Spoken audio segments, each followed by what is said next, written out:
हाय दोस्तों, नमस्कार, राम राम। दोस्तों, इस बार का सावन का महीना 30 दिन के बजाय 60 दिन का होगा और चतुर्मास 5 महीने के होंगे, क्योंकि इस बार श्रावण मास के साथ साथ अधिमास भी लग रहा है। दोस्तों, ये अधिमास जो होता है वो 32 महीने और 16 दिन के बाद आता है और ये माना जाता है कि अगर इस बार भगवान भोलेनाथ के साथ साथ भक्त अगर श्री नारायण की पूजा करते हैं, अर्चना करते हैं, तो उनको मनोवांछित फल प्राप्त होगा। दोस्तों, ये श्रावण मास या सावन का महीना हमारे हिंदू कैलेंडर के आधार पर इतना क्यों महत्वपूर्ण है? ये अधिमास ये क्यों आता है? इन सब प्रश्नों पर आज हम इस वीडियो के माध्यम से चर्चा करेंगे। जब तक मैं अपनी चर्चा आगे बढ़ाऊं, आप लोग मेरा चैनल सब्सक्राइब करें और बेल आइकन का बटन दबा दें, ताकि मैं आपको नई नई और रोचक जानकारियां अपने वीडियोस के माध्यम से आप तक भेजता रहूं। दोस्तों, ये माना जाता है कि श्रावण मास में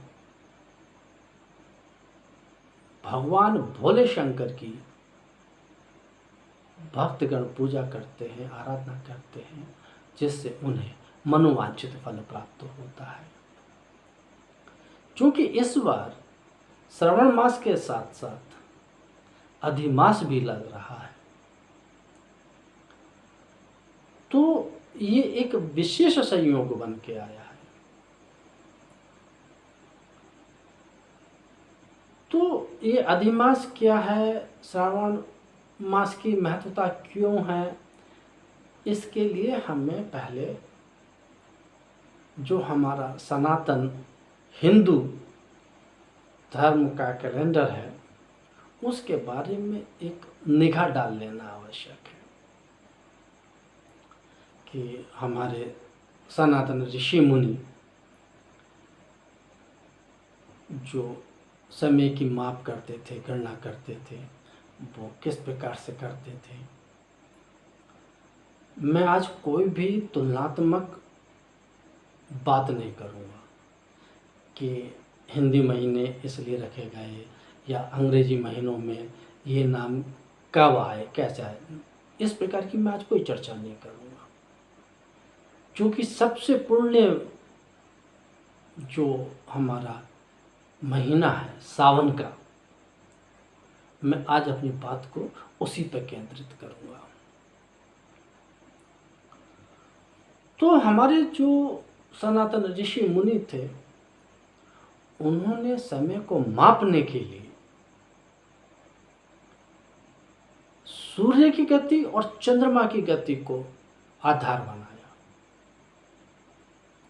जिस दिन जिस राशि में सूर्य प्रवेश करते हैं उस दिन संक्रांति होती है या उस दिन संक्रांत होती है,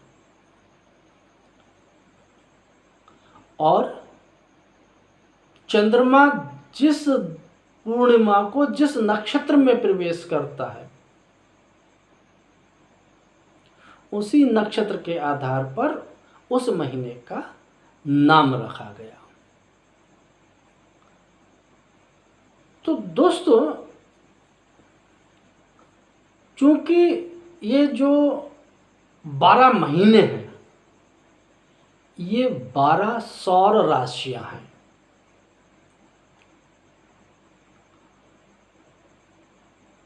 इन्हीं के आधार पर चंद्रमा की गति को निर्धारित करते हुए पूरे कैलेंडर का निर्माण किया गया। अब इसमें सबसे पहला महीना चैत्र मास का रखा गया। चैत्र मास की पूर्णिमा को चित्रा नामक नक्षत्र में चंद्रमा के होने के कारण इस माह का नाम चैत्र रखा गया। और यह भी माना जाता है पौराणिक मान्यताओं के आधार पर कि चैत्र माह में ही इस सृष्टि के रचयिता भगवान ब्रह्मा जी ने इस सृष्टि की रचना करना प्रारंभ किया था और चैत्र के माह से ही सतयुग के आरंभ को भी माना जाता है। दूसरा महीना बैसाख का होता है। इस दिन पूर्णिमा को चंद्रमा विशाखा नक्षत्र में होता है, इसलिए इस माह का नाम बैसाख रखा गया। तीसरा महीना होता है ज्येष्ठ या ज्येष्ठ का। इस दिन या इस माह में चंद्रमा ज्येष्ठा नक्षत्र में पूर्णिमा के दिन होता है, इसलिए इस माह का नाम ज्येष्ठ रखा गया। इसी प्रकार आषाढ़ माह में पूर्व आषाढ़ा और उत्तर आषाढ़ा के पूर्णिमा के दिन चंद्रमा मौजूद रहता है, इसलिए आषाढ़ रखा गया नाम इस माह का। श्रावण माह में श्रावण नक्षत्र के अंतर्गत पूर्णिमा के दिन चंद्रमा मौजूद रहता है। भाद्रपद या भादों का महीने में पूर्व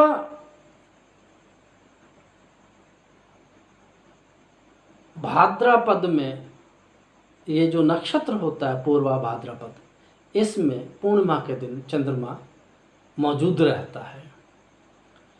अश्विन मास में अश्विन नक्षत्र में पूर्णिमा के दिन चंद्रमा रहता है और कार्तिक में जो माह आता है कार्तिक का, कृतिका नक्षत्र में पूर्णिमा के दिन चंद्रमा होता है।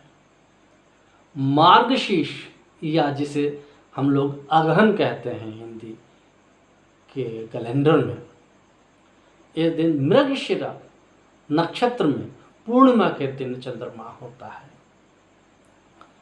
पौष या पूष का माह, इस दिन पुष्य नक्षत्र में चंद्रमा पूर्णिमा के दिन होता है। माघ का महीना मघा नक्षत्र में पूर्णिमा के दिन चंद्रमा होता है। इसी तरीके से फाल्गुन माह में पूर्वा फाल्गुन और उत्तरा फाल्गुन में चंद्रमा मौजूद रहता है। इस तरीके से महीनों के नामों का निर्धारण हमारे सनातन ऋषियों ने और सनातन मुनियों ने किया। इसके साथ साथ सबसे विशेष बात यह है, चूँकि सौर मास का भी मैंने वर्णन किया है, तो चूँकि सौर मास में 12 राशियों के हिसाब से निश्चित किया गया है और प्रत्येक माह की या प्रत्येक महीने की हमारे सनातन ऋषियों ने, सनातन मुनियों ने एक राशि का निर्धारण किया। चैत्र माह की राशि मेष रही, वैशाख की राशि वृष रही, ज्येष्ठ की मिथुन, आषाढ़ की कर्क, श्रावण की सिंह राशि, भाद्रपद या भादों की कन्या राशि, अश्विन माह या कुंवार माह की राशि जो है वो तुला है और कार्तिक माह की वृश्चिक राशि है। मार्गशीर्ष या अघन इस माह की राशि धनु है और पौष या पूष माह की राशि मकर है और माघ की राशि कुंभ और फाल्गुन की राशि मीन। इस तरीके से पूरे सौर मंडल का उन्होंने एक प्रकार से निर्धारण किया। इसके साथ साथ चूँकि हिंदू महीनों के में जो है दिन कभी 27 दिन के हो जाते हैं, 28 के हो जाते हैं, 29 के और 30 दिन के भी हो जाते हैं, इसलिए साल के अंत तक आते आते लगभग 10 दिनों का अंतर आ जाता है और ये जो 10 दिनों का समय है, इसी समय को अधिमास या मलमास कहा गया है। अब दोस्तों, पहले अधिमास के बारे में संक्षिप्त रूप से जान लेना अत्यंत आवश्यक है।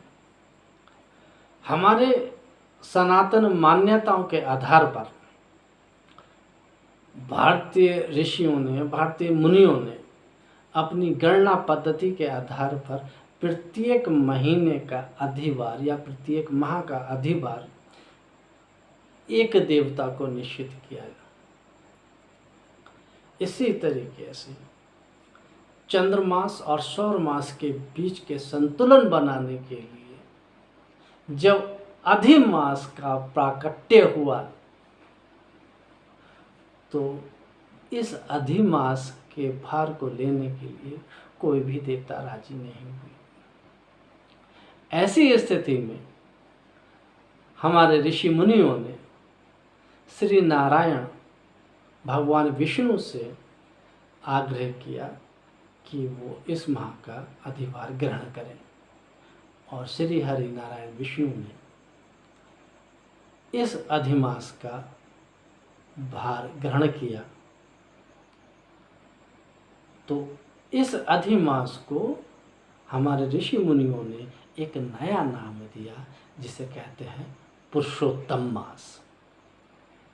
तो इस प्रकार दोस्तों, अधिमास को पुरुषोत्तम मास भी कहा जाता है क्योंकि इसके देवता स्वयं श्री हरि नारायण विष्णु हैं।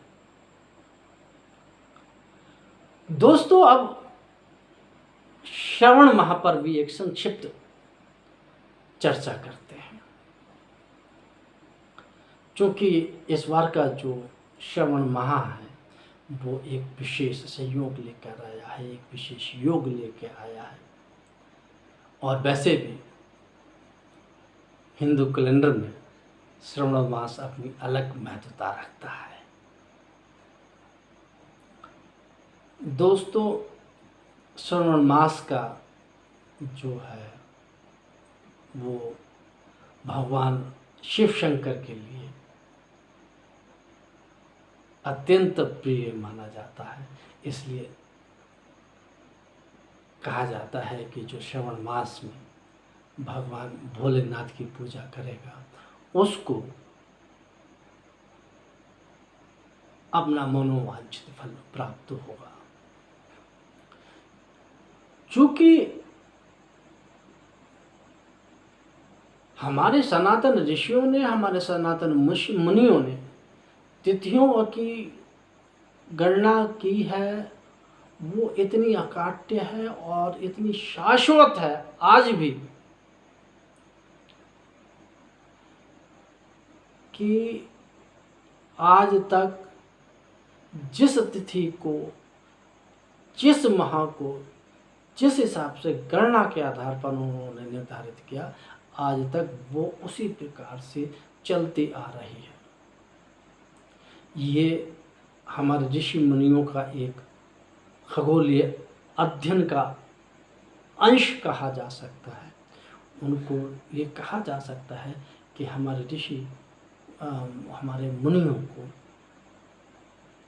कितनी विस्तृत जानकारी थी खगोल विज्ञान के विषय में। खैर दोस्तों, प्राचीन भारत में जो गणना की गई उसके आधार पर श्रावण मास की एक विशेष महत्वता रही है और इस माह को लेकर एक पौराणिक कथा भी आती है दोस्तों। कहा जाता है कि जब देवताओं ने और असुरों ने मिलकर समुद्र मंथन किया था, उस वक्त समुद्र मंथन से बहुत सारे दिव्य रत्नों का उद्भव हुआ था, प्रादुर्भाव हुआ था। लेकिन इन रत्नों के साथ साथ हलाहल नामक विष भी निकला था और इस हलाहल विष का ताप इतना भयंकर था कि पूरी सृष्टि त्राही त्राही करने लगी। तब सृष्टि को बचाने के लिए भोले शंकर ने हलाहल विष को पान किया और अपने कंठ में धारण किया, जिससे भोलेनाथ को नीलकंठ भी कहा जाता है। दोस्तों, पौराणिक मान्यता के आधार पर यह कहा जाता है कि इस हलाहल विष का ताप इतना भयंकर था कि भगवान शिव का भी ताप बढ़ने लगा। अब इस ताप को कम करने के लिए घनघोर वर्षा की गई। जब घनघोर वर्षा हुई पूरे महीने तक, तब कहीं जाकर भगवान शंकर का ताप कुछ कम हुआ। लेकिन जब घनघोर वर्षा होने लगी तो इससे भी सृष्टि में प्रलय होने की आशंका उत्पन्न हो गई। तो सृष्टि को बचाने के लिए भगवान शंकर जी ने चंद्रमा को अपने मस्तक पर धारण किया, क्योंकि चंद्रमा शीतलता का प्रतीक है और चंद्रमा को मस्तक पे धारण करते ही भगवान शिव का ताप भी शांत हो गया, शीतल हो गया। इसलिए दोस्तों, ये कहा जाता है कि जो श्रावण माह में या सावन के महीने में शंकर जी पर जल चढ़ाएगा, उसकी मनोकामना जरूर पूर्ण होगी। अब इसके साथ साथ ये जो अधिमास लग रहा है दोस्तों, जैसे मैंने अभी बताया कि ऋषि मुनियों ने पौराणिक मान्यताओं के आधार पर ऋषि मुनियों ने इस माह को अधिभार के रूप में श्री हरिनारायण विष्णु को दिया था और इस मास का नाम पुरुषोत्तम मास भी रखा गया है। इसलिए इस बार अधिमास और श्रवण मास दोनों एक साथ आ रहे हैं। तो जो इस सावन के महीने में जो 60 दिन का सावन है इस बार का, इस सावन के महीने में भगवान शिव शंकर के साथ साथ श्री हरिनारायण विष्णु की सच्ची निष्ठा के साथ पूरे मन से, पूरे मनोयोग के साथ में सेवा करेगा, पूजा करेगा, अर्चना करेगा, उसे मनोवांछित फल की प्राप्ति होगी। दोस्तों, मैंने आज अपने संक्षिप्त चर्चा में मात्र श्रावण मास के बारे में बताया, महीनों के नाम के बारे में बताया। मैं अगले वीडियो में श्रावण मास में भगवान शिव शंकर की पूजा के साथ साथ श्री नारायण हरि की जो पूजा होगी वो किस प्रकार से होगी, उससे भक्तों को किस प्रकार लाभ मिलेगा, वो सारी जानकारी अपने वीडियो में दूंगा। तब तक के लिए नमस्कार, धन्यवाद।